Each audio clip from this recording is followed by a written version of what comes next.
December or close to that, যেটা আমি এর প্রথমেই বলেছিলাম যে 18 মাসের মধ্যে একটা ইলেকশন।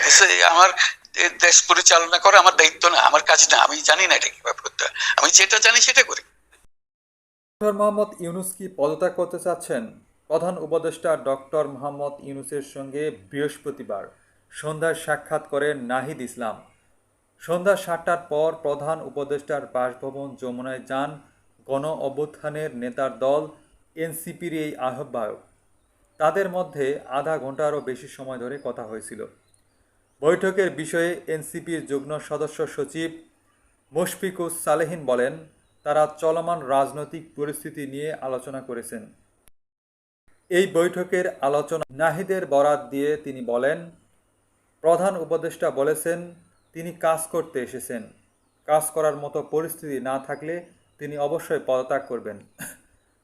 মুশফিক বলেন, সে সময় নাহিদ এমন কোনো সিদ্ধান্ত নেওয়ার আগে জুলাই অভ্যুত্থানের আকাঙ্ক্ষা, জুলাইয়ের ত্যাগের প্রতি দায়বদ্ধতা, তার উপরে পুরো দেশের মানুষের আস্থা এবং জাতীয় ঐক্যর বিষয়ে ভেবে দেখার জন্য প্রধান উপদেষ্টার প্রতি আহ্বান জানিয়েছিলেন।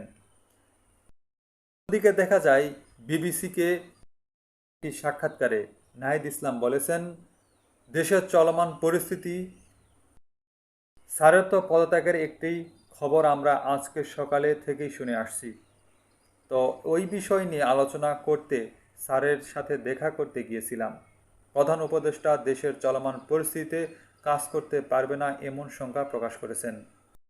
নাহিদ ইসলাম আরও বলেন, স্যার বলেছেন, আমি যদি কাজ করতে না পারি, যে জায়গা থেকে তোমরা আমাকে এনেছিলা একটা গণ অভ্যুত্থানের পর দেশের পরিবর্তন সংস্কার, কিন্তু যেই পরিস্থিতি, যেভাবে আন্দোলন বা যেভাবে আমাকে জিম্মি করা হচ্ছে, আমি তো এভাবে কাজ করতে পারবো না।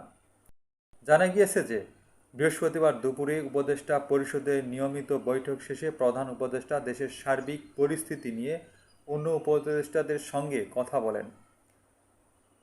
সেই আলোচনায় তিনি তার ক্ষোভ ও হতাশার কথা তুলে ধরেছিলেন।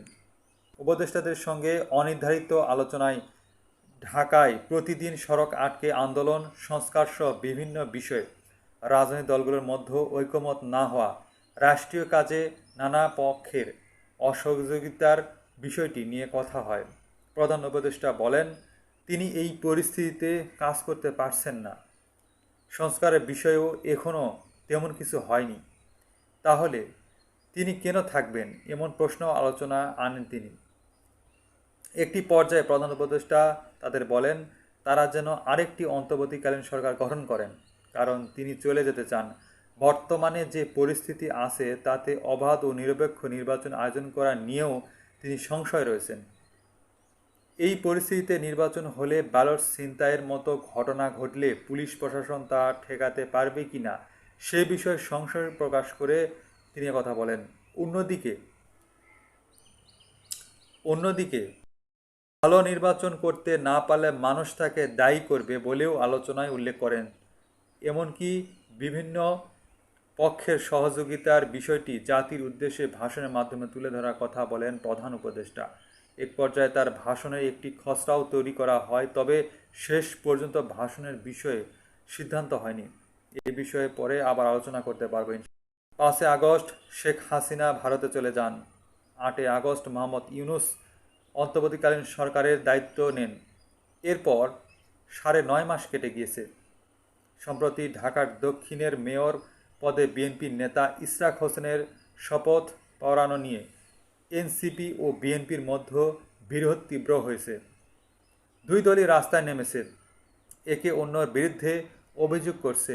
বিএনপি উপদেষ্টা পদ থেকে মাহফুজ আলম ও আসিফ মাহমুদ সজীব ভূঁইয়ার পদত্যাগ চেয়েছে। তার সঙ্গে যুক্ত হয়েছে প্রধান উপদেষ্টা নিরাপত্তা বিষয়ক উপদেষ্টা খলিলুর রহমানের নাম। এনসিপির পক্ষ থেকে অন্তর্বর্তী সরকার থাকা বিএনপিপন্থী উপদেষ্টা আসিফ নজরুল, সালেহ উদ্দিন আহমেদ ও ওয়াহিদ উদ্দিন মাহমুদের পদত্যাগ চাওয়া হয়েছে।